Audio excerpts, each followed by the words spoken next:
It's easy to get trapped by economic necessity and settle for existence rather than substance. That's easy. Mr. Shelf put it to me this way. He said, Jim, if you had enough reasons, you could do the most incredible things. I never forgot how he put that. If you have enough reasons. See, reasons will change your whole life. Mr. Shelf said to me, he said, Mr. Rohn, I think you've got plenty of intelligence, you've got plenty of talent, you've got plenty of ability. Probably what you lack is plenty of reasons. He said, I don't think your current bank balance is a true indication of your level of intelligence. I was happy to hear that. He said, I think you're much smarter than your present bank balance indicates. And that turned out to be true. I was much smarter. But of course, my first question was, well, then why isn't it bigger? And he said, you don't have enough reasons. You've got enough intelligence, but not enough reasons. So see, reasons can change your life. Here's what else I found out. Reasons come first, answers come second. You don't get the answers to do well till you get the reasons. Life has a mysterious way of hanging on to all the answers and only gives them up to the people that are inspired by reasons. So reasons make the difference in how your life works out. Now, what are some of the reasons for doing well? Let's go through a quick list called Reasons for Doing Well. First is personal reasons. Some people do well for recognition. Some people do well for respect. Some people do well for the way it makes them feel. They love the feeling of being a winner. Those are good reasons. I have some millionaire friends that keep working 10, 12 hours a day, making more millions. And it's not because they need the money.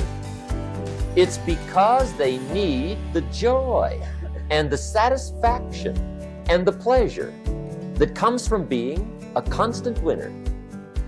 And see, it's not just the money anyway. It's the journey, not the money.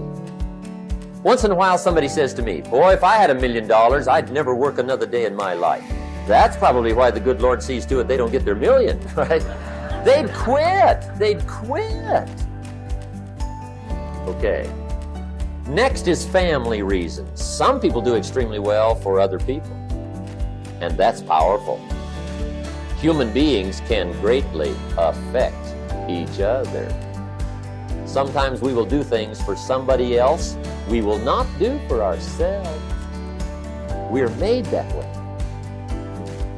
I met a man one time who said, Mr. Rohn, to do all the things I want to do with my family around the world, he said, I got to have at least $250,000 a year. I thought, incredible. Could a guy's family affect him that much? And the answer is, of course. How fortunate are the people that find themselves greatly affected by somebody for personal achievement.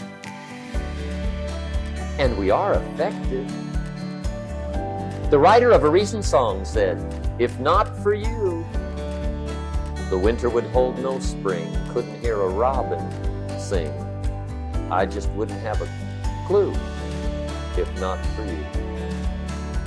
So we can be affected. That might be one of the most stimulating reasons to do well, finding somebody. Now, as you begin to climb this ladder, why would the marketplace pay some people $50 an hour? Answer, evidently, they must be more valuable to the marketplace, 10 times more valuable. And is that possible for someone to be 10 times more valuable and earn $50 an hour instead of $5? And the answer is yes. Now, why would the marketplace pay some people $500 an hour?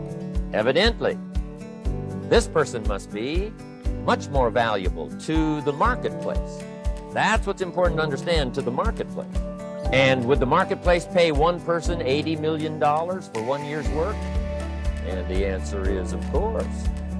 If you helped a company make $1 billion, would they pay you $80 million? I'm telling you, it is possible.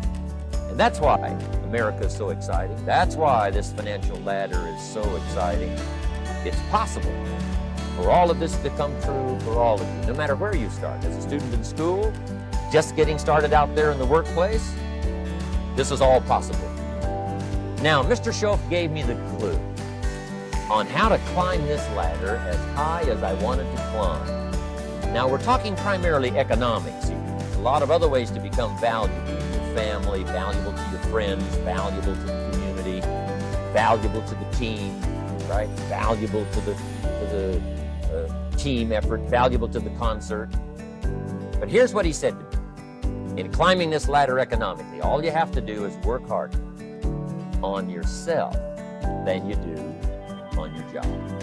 Once I heard that, it made sense to me. I kept hoping that everything else would change around me. Found out that if I went to work on myself, worked on my skills, worked on my language, if I became better than I was each year, if I grew in skills, language, vocabulary, and competence, then I would become attractive to the marketplace. What's got you bombed out of sight to get up early and stay up late and hit it all day? What's got you turned off? When I found the answers to those two questions, my life exploded into change. I finally found out what had me turned off, and I got that cured. And then I got me a long enough list of reasons to turn me on. And once the lights went on for me, age 25, they've never gone out. I've fallen out of the sky a few times, but I've never lost that drive to make something unique out of my life. See, reasons altered my whole life. Now, there's another list of reasons called nitty-gritty. Hard little reasons. Sometimes those little reasons are the most powerful reasons that can change your life. Sometimes it doesn't take much. I've had it with lying, and I've had it with being broke. I'm never going to let this happen to me ever again. I promised that day I would work as hard as possible and would always carry plenty. It took me a little while, but now I do. It was one of those reasons. And I guess I carry plenty for two reasons. One is the way it makes me feel, but also in case I bump into another Girl Scout selling cookies. Right? I'm ready. I would get 4 or 5 payments behind. This one guy used to call me day and night. I don't think they're allowed to do that anymore. Harassed me. Threatened to run me in front of the judge. Threatened to ruin my credit. Threatened to embarrass my family. One day he said, "We're going to come get your car, drag it rear end up down the street in front of your neighbors." The guy even called me a flake. And back in those days, I'm broke, I'm pitiful, there's nothing I can do about it. But I never forgot how the guy treated me. And when I met Mr. Shof and I got my life straightened out and the money started to flow, that was one of my first projects, budget finance. I poured it on day and night. I finally put all the money together I owed him, which was considerable. I picked a day for the payoff. And when the payoff day came, I put the money in small bills in a big briefcase. And I walked into the budget finance office on Wilshire Boulevard in Los Angeles. The guy who harassed me so often, his desk was about 3 back. I walked right up to his desk, startled him. You wonder what I was doing there? It was the first time I'd been there since I'd borrowed the money, right? Without saying a word, I opened up this briefcase, dumped this pile of money all over his desk. I said, "Count it. It's all there. I will never be back." And I turned around and stormed out. Now, that might not be noble, but if you haven't tried it, you've got to one time. It can be the day that turns your life around. All you need is a reason that turns you on. One of my dear friends, Robert Depew, Bobby used to be a school teacher in Lindsay, olive capital of the world. Bobby taught school several years, got a little weary teaching school. One day decided he wanted to get into sales. So without telling anybody, he just up and quit his job teaching school and jumped into sales. When he did, his brother made fun of him, laughed at him, put him down, said Robert's lost his mind. Had a good job teaching school, now he thinks he's a salesman. He's gonna go down the drain, lose everything. just put him down something fierce. Bobby said, the way my brother acted when I got into sales, he said that made me so mad. I decided to get rich. And my question for you tonight is it possible to get that mad? Of course. Wealth is not a matter of intelligence. It's a matter of inspiration. Today, Robert happens to be one of my millionaire friends. Bobby's rich.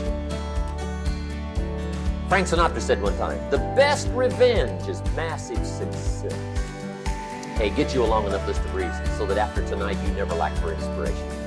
You might not have all the answers right away, but you can get the answers if you can get the reason. Live it up. Have a party when you reach something you've worked for a while.